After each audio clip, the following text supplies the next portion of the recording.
नमस्कार बच्चों, स्वागत है आपका आपके अपने प्यारे से यूट्यूब चैनल आनंद तावड़िया केमिस्ट्री पे। बच्चों, सॉल्यूशन चैप्टर की इस सीरीज में आज हम करने जा रहे हैं ideal and non ideal solution, आदर्श व अनादर्श विलयन। तो चलिए कॉपी और पेन लीजिए और स्टार्ट करते हैं अपने आज का टॉपिक। सबसे पहले अपने पास है आइडियल सॉल्यूशन, आदर्श विलयन। ये क्या होता है, मैं इसकी डेफिनेशन लिखने जा रहा हूँ। Ideal solution are those which follow Rolle's law entire range of concentration। जो रॉल्ड के लॉ को फॉलो करता है उसे हम क्या बोलते हैं? आइडियल सॉल्यूशन बोलते हैं। किसी भी कंसंट्रेशन रेंज पे जो रॉल्ड के लॉ को फॉलो कर जाए उस तरह के सॉल्यूशन को हम बोलते हैं आइडियल सॉल्यूशन। अब बात आती है कि सर ये रॉल्ड लॉ क्या होता है? बच्चों, इसके लिए आपको मेरा पिछला वीडियो देखना पड़ेगा जिसका लिंक मैं अपने डिस्क्रिप्शन बॉक्स में दे दूंगा। अब देखिए, यहाँ इसको हल्का सा एक्सप्लेन कर रहा हूँ कि रॉल्ड लॉ क्या होता है। पी सॉल्यूशन, रॉल्ड ने ये बताया था कि सॉल्यूशन का जो वेपर प्रेशर होता है वो उसके कंपोनेंट के वेपर प्रेशर के सम के क्या होता है? इक्वल होता है। मीन्स ये आया P A plus P B. ये ए और बी जो थे वो क्या थे? कंपोनेंट थे। फिर हम इसको यूं भी लिख रहे थे, पी एस इक्वल टू, हमने ये कहा था कि सॉल्यूशन में किसी कंपोनेंट का वेपर प्रेशर होता है वो उसकी प्योर स्टेज के वेपर प्रेशर और मोल फ्रैक्शन के प्रोडक्ट के क्या होता है? इक्वल होता है। सिमिलरली अपने पास यहाँ क्या आ जाएगा? पी बी नॉट और एक्स बी। मीन्स जो इस लॉ को फॉलो कर जाता है, जो रॉल्ड के लॉ को फॉलो कर जाता है वो क्या कहलाता है? अपने पास आइडियल सॉल्यूशन कहलाता है। और मैं आपसे ये कह सकता हूँ कि इस तरह के सॉल्यूशन के लिए क्या होगा कि जो पी थ्योरेटिकल आएगा, जो वेपर प्रेशर थ्योरेटिकल आएगा, वो ऑब्जर्व वेपर प्रेशर के क्या होना चाहिए? इक्वल होना चाहिए। जो थ्योरेटिकल वेपर प्रेशर होगा वो ऑब्जर्व वेपर प्रेशर के क्या होना चाहिए? इक्वल होना चाहिए। सर अब ये थ्योरेटिकल क्या है? थ्योरेटिकल ये है बेटा, जो रॉल्ट ने अपना फार्मूला दिया था उस फार्मूले से जो रॉल्ट ने अपना फार्मूला दिया था उस फार्मूले से जो हम वेपर प्रेशर काउंट करते हैं वो थ्योरेटिकल वेपर प्रेशर होता है। लेकिन ये वाला ऑब्जर्व वेपर प्रेशर जो बैरोमीटर से हम वेपर प्रेशर को ऑब्जर्व करेंगे उसे अपने क्या बोलेंगे? ऑब्जर्व वेपर प्रेशर कहेंगे। अगर ये दोनों इक्वल आ जाता है तो वो सॉल्यूशन जो होता है वो रॉल्ड के लॉ को क्या करेगा? ओबे करेगा। नेक्स्ट प्रॉपर्टी देखिए अपने यहाँ पे आइडियल सॉल्यूशन की, वो बहुत ज़्यादा इम्पोर्टेंट है। तो मैं आपसे यूँ लिख सकता हूँ, ideal solution are those in which, मैं यहाँ लिखूं ए और ए मीन्स होगा, मैं लिख सकता हूं ए को मैं सॉल्यूट बोलूं तो अपने पास क्या आएगा बेटा? सॉल्यूट। और बी को अपने क्या बोल देंगे? अब सॉल्वेंट।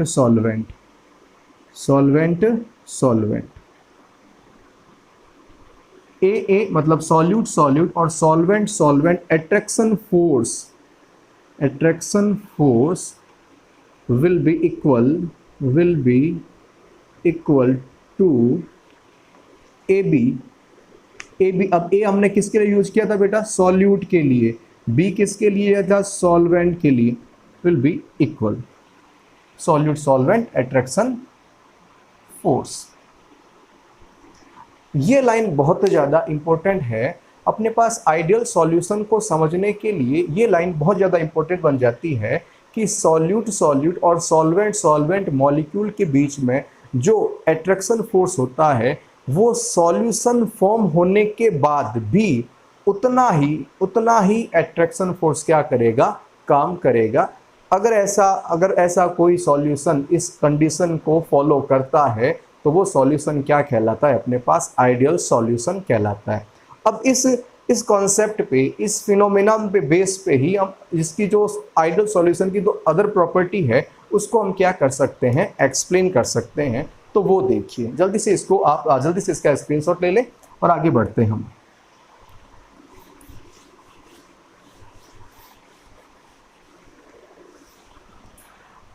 अब देखिए अपने पास नेक्स्ट प्रॉपर्टी कौन सी आएगी, तो मैं यूं लिखूं ideal solution are those for which delta V equal to 0। अब ये डेल्टा वी क्या होता है, इसका मीन्स होता है चेंज इन वॉल्यूम। सर ये क्या होता है, ये होता है कि जब अपने हम जो है कि मान लीजिए सॉल्यूट और सॉल्वेंट को जब आपस में मिक्सअप करेंगे, तो सॉल्यूट का मान लीजिए अपने पास 5 मिलीलीटर है, सॉल्वेंट का मान लीजिए अपने पास 10 मिलीलीटर है। जब सॉल्यूशन फॉर्म होगा तो सॉल्यूशन का वॉल्यूम जो है वो 15 मिलीलीटर होना चाहिए। अगर ऐसा है तब तो वो सॉल्यूशन किस में चला जाएगा, आइडियल सॉल्यूशन में चला जाएगा। अब हमें ये पता है, इस फिनोमेनन को देखिए हम कैसे करें कि जैसे मैंने ये कहा कि ये अपने पास ए कंपोनेंट है, ठीक है, ये अपने पास ए और ए कंपोनेंट, इसके मैंने 5 मिलीलीटर लिए। इसी तरह मैं यहाँ पे सॉल्वेंट वाला ले लेता हूँ यहाँ पे, ठीक है, ये अपने पास पड़ा बी और बी। ये अपने पास कौन सा है, 15, अपने पास 10 मिलीलीटर कर लेते हैं अपने, कि मैंने इसके कितने मिलीलीटर ले लिए, 10 मिलीलीटर ले लिए हैं। अब जब मैं इन दोनों को मिक्सअप करूँगा, अब जब इन दोनों को मैं मिक्सअप करूँगा तो ये ए और ये बी हो जाएगा। मान लीजिए मैं इसको डार्क से बता देता हूँ, तो यहाँ मैं डार्क कर लेता हूँ ए बी। इसका वॉल्यूम जो होगा वो 15 मिलीलीटर होगा। क्यों होगा, क्योंकि हमें ये पता है कि जो अट्रैक्शन फोर्स ए या बी के बीच में है, उतनी ही वैल्यू का अट्रैक्शन फोर्स किसके बीच में है, ए बी के बीच के अंदर है। अगर अट्रैक्शन फोर्स इक्वल है तो वॉल्यूम चेंज नहीं होगा। जैसे समझिए कि मान लीजिए ये इस यहाँ पे ही इतना अट्रैक्शन फोर्स काम कर रहा है। अब अगर ये इंडिविजुअल कंडीशन पे मान सकते हैं हम, सॉलिड सॉलिड और सॉल्वेंट सॉल्वेंट। जैसे ही सॉल्यूशन बना तो मान लीजिए अगर अट्रैक्शन फोर्स इंक्रीज हो गया तब तो देखो वॉल्यूम क्या हो जाएगा, डिक्रीज। और अगर अट्रैक्शन फोर्स मिनिमम हो गया तो वॉल्यूम क्या हो जाएगा, इंक्रीज हो जाएगा। मीन्स ये हो रहा है, हमने पहले भी कहा था कि आइडियल सॉल्यूशन में अट्रैक्शन फोर्स क्या रहता है, इक्वल रहता है। इक्वल रहने के कारण अब इनके वॉल्यूम भी क्या रहेंगे, इक्वल रहेंगे। क्यों, क्योंकि वॉल्यूम सारे जो आपके पास पार्टिकल्स होंगे उनकी डिस्टेंस जो होगी वो कौन सी होगी, इक्वल होगी, राइट। नेक्स्ट प्रॉपर्टी देखिए अपनी सॉल्यूशन की कौन सी है, तो मैं यूँ लिखूं ideal solution are those for which delta H equal to 0। अब डेल्टा एच क्या है, इससे हम बोलते हैं चेंज इन एंथैल्पी। एंथैल्पी में जो परिवर्तन होता है, एंथैल्पी में जो चेंजेज होता है, वो अगर 0 हो जाए तो वो सॉल्यूशन क्या कहलाता है, अपने पास आइडियल सॉल्यूशन कहलाता है। अब ये कैसे, कि जैसे देखिए अपने पास मैंने यूँ लिखा ए और ए प्लस बी और बी, प्रोडक्ट में अपने को मिला 2ab। अब हम ये पहले भी आपको बता चुका हूं कि आइडियल सॉल्यूशन में कंपोनेंट के बीच में अट्रैक्शन फोर्स इक्वल होता है। अब देखिए जब रिएक्शन होगी तो ये बॉन्ड क्लीवेज होंगे, ये वाले बॉन्ड जो होंगे वो क्लीवेज होंगे। और जब बॉन्ड डिसोसिएशन का प्रोसेस होता है तो हमें एनर्जी सप्लाई करनी पड़ती है, हमें हीट देनी पड़ेगी, जिससे ये प्रोसेस क्या हो जाएगा, एंडोथर्मिक हो जाएगा। जबकि यहाँ पे बॉन्ड फॉर्मेशन का प्रोसेस है, और बॉन्ड फॉर्मेशन का प्रोसेस है तो एनर्जी क्या होगी, रिलीज होगी। अब होता यह है कि इन सभी में अट्रैक्शन फोर्स क्या होता है, इक्वल होता है। अट्रैक्शन फोर्स क्या होता है, इक्वल होता है। तो जितनी एनर्जी मैं इधर दूंगा उतनी ही एनर्जी इधर क्या हो जाएगी, रिलीज हो जाएगी। मान लीजिए यहाँ पे मैंने जो एनर्जी दी वो ये 5 किलो कैलोरी, यहाँ पर भी 5 किलो कैलोरी, क्योंकि अट्रैक्शन फोर्स इक्वल है तो यहाँ पर भी तो इतनी ही होगी। लेकिन ये कितने मोल है, 2, तो 2 × 5 कितना आ गया, 10 आ गया। तो अगर आपने देखे इनका आपके पास चेंज लेके आऊं तो हमें पता है 10 - 10 कितना हो जाएगा, 0 हो जाएगा। तो यहाँ एंथैल्पी में भी चेंज भी कितना आता है, 0 आता है। इस तरह के सॉल्यूशन को हम क्या कहते हैं, आइडियल सॉल्यूशन कहते हैं। अब इसके रिवर्ट जितने भी आएंगे वो नॉन आइडियल सॉल्यूशन में आ जाएंगे। जैसे हम कहते हैं कि आइडियल सॉल्यूशन के लिए रोल्ट लॉ जो होता है वो फॉलो करना कंपलसरी होता है। नॉन आइडियल के लिए क्या हो जाएगा, वो रोल्ट लॉ को फॉलो नहीं करेगा। यहाँ हम ये कहते हैं कि सॉल्यूट और सॉल्वेंट के बीच में जो अट्रैक्शन फोर्स होता है वही अट्रैक्शन फोर्स जो होता है सॉल्यूट सॉल्वेंट के बीच में होना चाहिए। लेकिन अगर मान लीजिए वो सॉल्यूशन कैसा है, नॉन आइडियल है, तो उसके लिए कंडीशन नहीं होगी। आइडियल सॉल्यूशन के लिए डेल्टा वी और डेल्टा एच कितना होना चाहिए, 0 होना चाहिए, जबकि नॉन आइडियल के लिए ये 0 नहीं होना चाहिए। मेरी बात आपको समझ में आ गई होगी। अब एग्जामिनर जो होता है वो इतना पागल तो है नहीं आपसे कि इस तरह के क्वेश्चन करवा दीजिए कि what do you mean by ideal solution. वो इस तरह का क्वेश्चन तो आपको देगा ही नहीं। क्यों नहीं देगा? क्योंकि उसको पता है कि आइडियल सॉल्यूशन, सारों को पता है कि रोल्ड लॉ को फॉलो करेगा, डेल्टा एच 0 होगा, डेल्टा वी 0 होगा, अट्रैक्शन फोर्स इक्वल हो जाएगा। तो वो इस तरह के क्वेश्चन आपको नहीं देगा। वो क्या देगा, एग्जाम्पल पूछेगा आपसे कि आप गिव, आपके पास जो आपके 4 ऑप्शन दे देंगे और उसमें से आपसे ये कह देंगे कि यहाँ पे आइडियल सॉल्यूशन का एग्जाम्पल कौन सा है। तो हम बात करते हैं अपने एग्जाम्पल की, तो चलिए देखते हैं।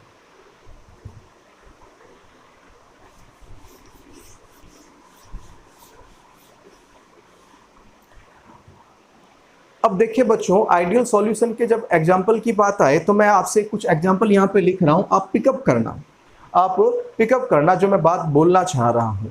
देखिए, जैसे मैं आपसे ये कहूँ normal hexane plus normal heptane, ये इसका एग्जाम्पल हो गया। ठीक है, सेकंड नंबर पे चलूँ मैं तो मैं यूँ लिख सकता हूँ बेंजीन प्लस टॉलुइन। फार्मूला अपने को पता होता है सारों का कि बेंजीन का फार्मूला ये होता है, टॉलुइन का फार्मूला ये होता है, कोई दिक्कत नहीं है अपने को, राइट। थर्ड देखूं मैं आपको तो मैं ये कहूं कि अपने पास C2H5Cl प्लस इथाइल क्लोराइड या chloro ethane plus C2H5Br। Next लिखूं तो मैं यूं लिख सकता हूं CCl4 प्लस SiCl4। और बड़े अपने तो मैं यूं लिख सकता हूं CH3OH प्लस C2H5OH। जरा मेरी बात को आप गौर करें, मैं जो बात आपको बताना चाह रहा हूं उससे आप गौर करें। देखिए यहाँ पे क्या है, एन, मतलब यहाँ पे जो होमोलोगस सीरीज है वो कौन सी है, एल्केन है। इधर बात करें तो ये एरोमेटिक हो गए दोनों। यहाँ देखिए अपने पास हेलोजन्स आ चुके हैं, यहाँ कार्बन सिलिकॉन एक ग्रुप से हेलोजन चला हुआ है, यहाँ देखिए अपने पास कौन सा अल्कोहल है। मेरी बात शायद आपको समझ में आ गई होगी। मैं ये कहना चाह रहा हूँ कि अगर एक ही होमोलोगस सीरीज के मेंबर को मिक्सअप कर दिया जाए तो वो सॉल्यूशन कैसा बनेगा, आइडियल सॉल्यूशन बनेगा। तो ये इसकी हैशटैग लाइन आ गई कि मैं आपसे ये कहूँ member of same homologous series. ये लीजिए, ये इसकी जो अपने पास है हैशटैग लाइन बन गई है, member of same homologous series. अगर ऐसा है तो वो सॉल्यूशन कैसा होगा, आइडियल सॉल्यूशन होगा। अब आपसे कितने भी कर सकते हैं, हम ऑप्शन में चेक कर सकते हैं। अगर होमोलोगस सीरीज के अगर आपके पास मेंबर्स आते हैं तो वो क्या कहलाएंगे, आपके पास आइडियल सॉल्यूशन कहलाएंगे। मेरी बात आपको समझ में आ गई होगी। अब हम बढ़ रहे हैं अपने नेक्स्ट पार्ट की तरफ, नॉन आइडियल सॉल्यूशन की तरफ। तो चलिए बच्चों समझते हैं नॉन आइडियल सॉल्यूशन को। तो अब आप ये देखिए नॉन आइडियल सॉल्यूशन क्या हो जाएगा। वहां हमने ये कहा था कि आइडियल सॉल्यूशन क्या होगा, जो रॉल्ट के लॉ को क्या कर जाए, फॉलो कर जाए, जिसके लिए थ्योरेटिकल वेपर प्रेशर और ऑब्जर्व वेपर प्रेशर क्या आ जाए, इक्वल आ जाए। लेकिन अगर ये अनइक्वल हो तो इस तरह के सॉल्यूशन को जो हम नॉन आइडियल सॉल्यूशन में डालते हैं। अब ये जो वेपर प्रेशर जो है कम भी हो सकता है और ज़्यादा भी हो सकता है। इस बेस पे रॉल्ट ने नॉन आइडियल सॉल्यूशन को 2 पार्ट में क्लासिफाई कर लिया था। एक था आपके पास पॉजिटिव डेविएटेड और दूसरा था नेगेटिव डेविएटेड। पॉजिटिव डेविएटेड का मतलब क्या होगा, जरा वो समझे। मैं यहाँ पे एक कर्व बना रहा हूँ जो रॉल्ट ने दिया था आइडियल सॉल्यूशन के लिए, जरा उसको समझें आप। ये कर्व कुछ ऐसा था, अगर आपको याद है तो, है ना। यहाँ कर्व बना हुआ था कुछ ऐसा, रॉल्ट ने ये बनाया था, याद आ रहा होगा आपको। यहाँ एक्स ए को क्या माना जा रहा था, 1, और एक्स बी को कितना माना जा रहा था, 0, क्योंकि मोल फ्रैक्शन का सम जो होता है वो कितना होता है, 1 होता है। सिमिलरली यहाँ एक्स बी को हम क्या मानते थे, 1, और एक्स ए को कितना मानते थे, 0 मानते थे। ये क्या था अपने पास, पी ए नॉट का टॉप था, और ये कौन सा था, पी बी नॉट का था। और यहाँ पे अपने पास जो है पी एस आ गया था, P A plus P B आ गया था। ये रॉल्ट का एक आइडियल सॉल्यूशन के लिए क्या था, कर्व था। लेकिन अब मैं ये कह रहा हूं पॉजिटिव डेविएटेड मीन्स जिसका वेपर प्रेशर जो होता है वो रॉड के जो फार्मूले से डिटरमाइन होता है उससे क्या आता है, ज्यादा आता है। अब बताओ मेरे को, ज्यादा आएगा तो कर्व कहाँ चलेगा, ऊपर की तरफ आएगा, और अगर कम आएगा तो कर्व कहाँ आएगा, नीचे की तरफ। इसके कर्व मैं यहाँ बना दूंगा। तो अपने पास क्या चल रहा है, आपके पास पॉजिटिव डेविएटेड में क्या आ गया आपके पास, इसका वेपर प्रेशर रॉड के फॉर्मूले से डिटरमाइन वेपर प्रेशर से क्या आ जाए, ज्यादा आ जाए, मैक्सिमम आ जाए। तो अगर इसका कर्व अपने को बनाना पड़े तो समझे बात मेरी, क्या वो कर्व ऐसे नहीं बनेगा जैसे ये ऐसे ही चल रहा था ये, राइट, और ये था। अब यहाँ पे जब कर्व की बात आएगी तो क्या पॉजिटिव डेविएटेड है, वेपर प्रेशर ज्यादा है, तो ये अपवर्ड ऊपर उठा हुआ मिलेगा हमें हर केस के अंदर। हर केस के अंदर ये जो है अपने पास जो है ऊपर उठा हुआ मिलेगा ऐसे, राइट। यहाँ पे वही x से एक्स भी वाला चल रहा है कि x से कितना 1 था, यहाँ x से कितना 0 है, यहाँ x भी कितना है 0 है, तो यहाँ x भी कितना हो जाएगा 1 हो जाएगा। ये क्या था, PA था, PA नॉट था, और ये कौन सा था अपने पास, PB नॉट था, राइट। यहाँ जो सॉल्यूशन का वेपर प्रेशर PS होगा वो ग्रेटर देन होगा किससे, PA प्लस PB से मैं ये लिख सकता हूँ। इधर बात करें तो इसका रिवर्ट गेम यहाँ हो जाएगा अपने पास। मैं इसका कर्व नेगेटिव डेविएटेड कर्व इधर बना रहा हूँ अपने पास, कुछ कर्व ऐसे बनता है ये भी, राइट। यहाँ पे ये अब नेगेटिव डेविएटेड है, इसका मतलब क्या होगा, वेपर प्रेशर क्या है, कम है। कम है तो ये लाइन कहाँ आ जाएगी, नीचे आ जाएगी। मेरी बात आपको समझ में आ रही होगी, क्यों बच्चों, ये कंडीशन रहेगी इसके। Positive deviated means vapour pressure क्या है, ज्यादा है। Negative deviated means vapour pressure क्या है, कम है। क्लियर, किससे कम है, जो रॉल्ट ने बताया था उससे कम है। अब मेरी बात सुनिए, वेपर प्रेशर कम या ज्यादा है, इसका मतलब क्या हो रहा है, हम ये जानते हैं कि जो वेपर प्रेशर जो होता है वो इनवर्सली प्रोपोर्शनल होता है किसके, बॉइलिंग पॉइंट के। ये बात हम जानते हैं। तो हमें ये पता है, मैं यहाँ कहूँ कि वेपर प्रेशर हमें ज्यादा मिला तो इसका मतलब यहाँ बॉइलिंग पॉइंट क्या है, कम हुआ। बॉइलिंग पॉइंट कम है, इसका मतलब ये हो गया कि attraction force in between molecules वो क्या हो गया, वीक हो गया, राइट। मेरी बात आप समझ रहे हो कि यहाँ अट्रैक्शन फोर्स क्या हो गया, वीक हो गया। और मैंने कहा था कि रॉल्ट के लॉ को समझने के लिए मेरी जो मैंने एक लाइन बताई थी आपको कि सॉल्यूट सॉल्यूट और सॉल्वेंट सॉल्वेंट अट्रैक्शन फोर्स अगर इक्वल हो जाता है तब तो आइडियल है, और अगर इक्वल नहीं है तो वो नॉन आइडियल में चला जाएगा। अब मैं ये कह रहा हूं कि यहाँ अट्रैक्शन फोर्स अनइक्वल तो है ही है, क्यों, क्योंकि नॉन आइडियल है। कम है या ज्यादा है वो हमें ये बता रहा है कि इसका वेपर प्रेशर ज्यादा, वेपर प्रेशर ज्यादा है मतलब वो जल्दी टूटता है, जल्दी टूटता है मतलब, जल्दी टूटता है मतलब उसके बीच में अट्रैक्शन फोर्स क्या है बच्चों, मिनिमम है। तो मैं यहाँ लिख सकता हूँ यहाँ पे कि इधर अपने बात करें कि अट्रैक्शन फोर्स इन बिटवीन ए जिसे अपने सॉलिड सॉलिड बोल रहे थे और BB is more than AB attraction force. मेरी बात आपको समझ में आई कि यहां अट्रैक्शन फोर्स कम है, इसका मतलब इन वालों में अट्रैक्शन फोर्स क्या हो जाएगा, ज्यादा आ जाएगा। इस तरफ क्या आ जाएगा, इस तरफ क्या आ जाएगा, लेस देन हो जाएगा। कहीं कोई दिक्कत नहीं है, जस्ट इसका रिवर्ट यहाँ पे आ जाएगा, जस्ट इसका रिवर्ट। क्यों, क्योंकि यहाँ वेपर प्रेशर क्या है आपके पास, ज्यादा मिला है अपने को, ज्यादा मिला। यहाँ वेपर प्रेशर अपने को क्या मिला हुआ है, कम मिला हुआ है। कम मिला हुआ है तो क्यों कम मिला हुआ है, क्योंकि अट्रैक्शन फोर्स क्या था, ज्यादा था। तो मैं इस लाइन को यूं लिख सकता हूं, attraction force in between AA और BB मॉलिक्यूल। अब AB का ज्यादा था ना तो इनका तो क्या आ जाएगा, कम आ जाएगा। तो मैं यहाँ क्या लिख रहा हूं, लेस देन। मेरी बात आपको समझ में आ रही होगी, मेरी बात आपको समझ में आ रही होगी। और देखिए, और अपनी प्रॉपर्टी में यहाँ पे लिखूं तो अब आप ये देखिए कि ये वाला AB के बीच वाला जो अट्रैक्शन फोर्स है वो मिनिमम है। मैंने आपको ये कहा था कि वॉल्यूम ये है, अगर अट्रैक्शन फोर्स मिनिमम हुआ तो ये कंडीशन, वॉल्यूम इंक्रीज होगा, और अगर अट्रैक्शन फोर्स मैक्सिमम हो गया तो वॉल्यूम डिक्रीज हो जाएगा। कहानी समझ में आई आपको कि यहाँ ये वाला अट्रैक्शन फोर्स, हम इसकी बात करें, सॉल्यूशन बना रहे हैं ना, तो ये वाला अट्रैक्शन फोर्स जो होता है इसके कंपेयर में क्या है, मिनिमम है। तो फिर जब सॉल्यूशन बनेगा तो मैं यहाँ लिख सकता हूं here delta V equal to delta V greater than क्या आ जाएगा आपके पास, 0 आ जाएगा।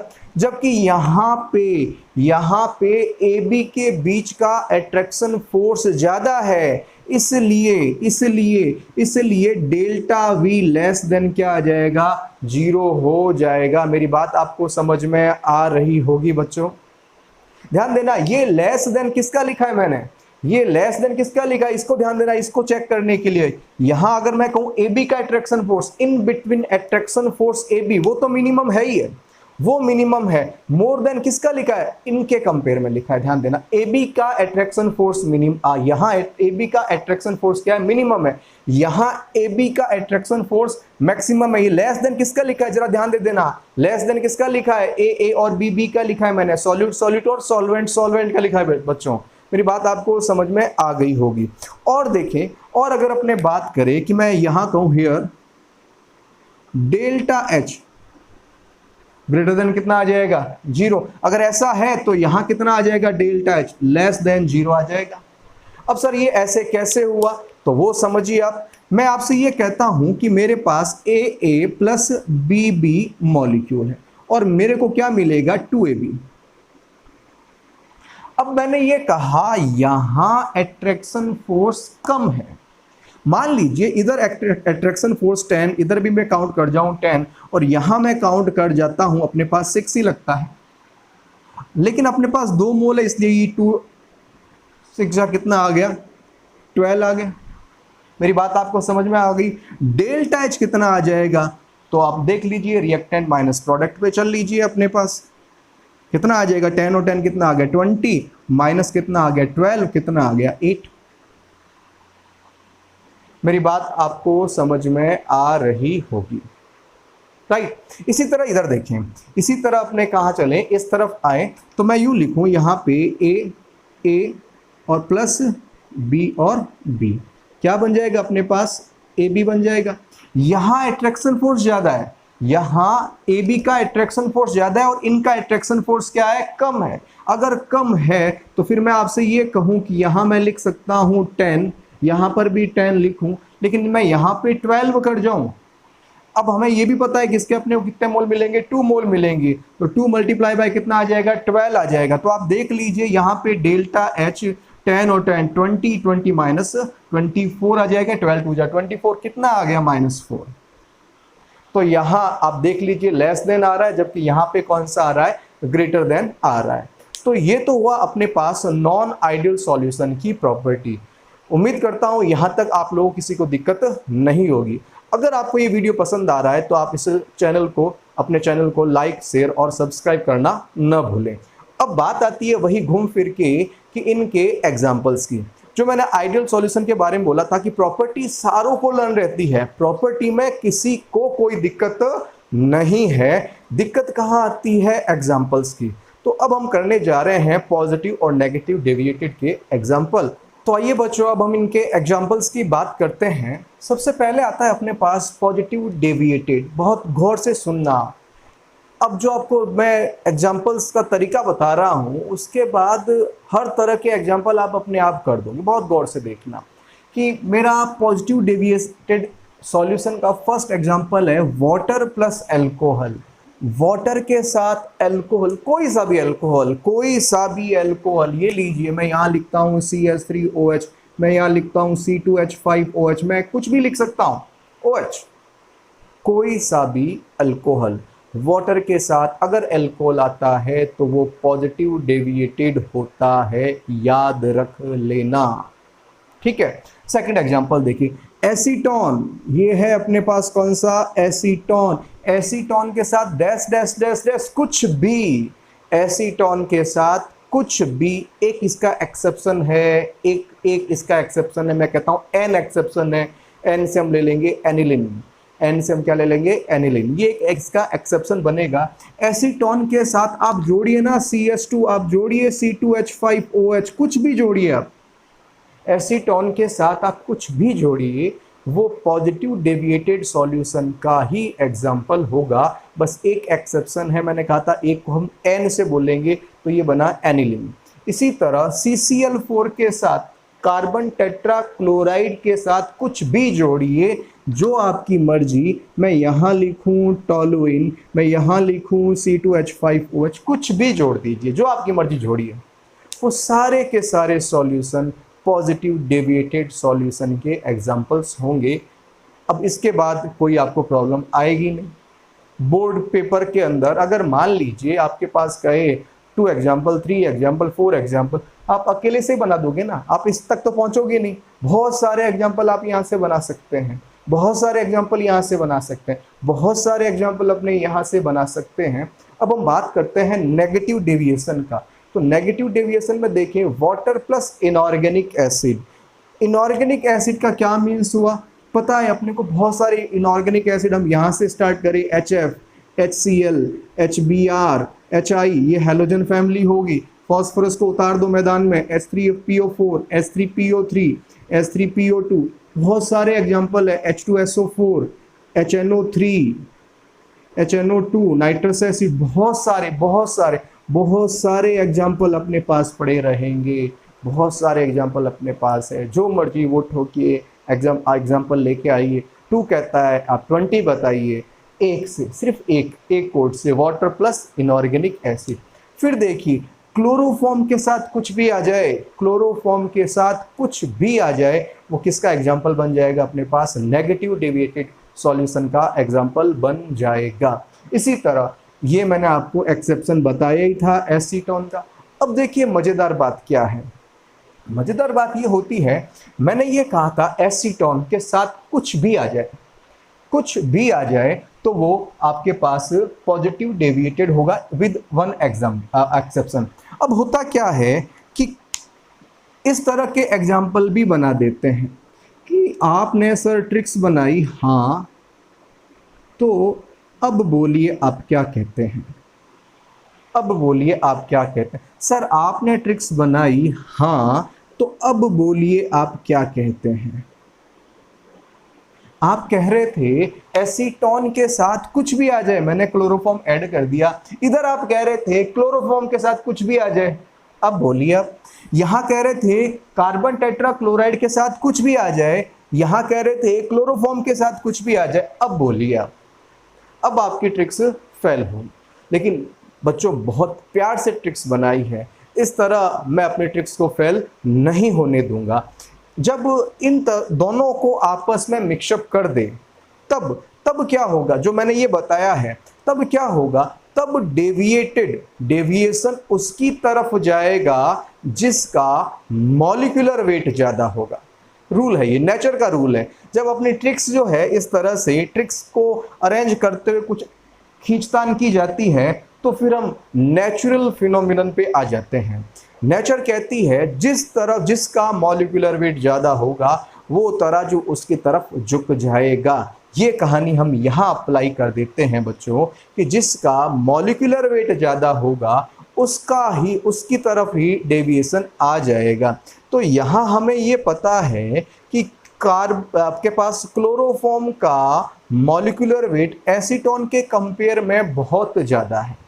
तो इसका मतलब क्लोरोफॉर्म कैसा था? नेगेटिव डेविएटेड था। तो ये एग्जाम्पल भी नेगेटिव डेविएटेड का हो जाएगा। इधर बात करें तो यहाँ पता चल रहा है कार्बन से कार्बन को काट दो, 3 क्लोरीन को 3 क्लोरीन से काट देता हूँ, 1 क्लोरीन रह गया, इधर 1 हाइड्रोजन रह गया। मीन्स मॉलिक्यूलर वेट CCl4 का यहाँ पे क्या है? ज़्यादा है, इसलिए डेविएशन इसके अकॉर्डिंग आएगा। और CCl4 कौन सा है बेटा? पॉजिटिव डेविएटेड है। तो मैं लिख सकता हूँ ये एग्जाम्पल, ये वाला जो है आपके पास सॉल्यूशन किस में जाएगा? पॉजिटिव डेविएटेड सॉल्यूशन में जाएगा। तो इस तरीके से हमने आइडियल नॉन आइडियल सॉल्यूशन को याद किया। उम्मीद करता हूँ आपको ये लेक्चर जो है पसंद आया होगा। इसी तरीके से आपको दूसरे वीडियो मिलते रहें, उसके लिए आप चैनल को लाइक, शेयर और सब्सक्राइब जरूर करें।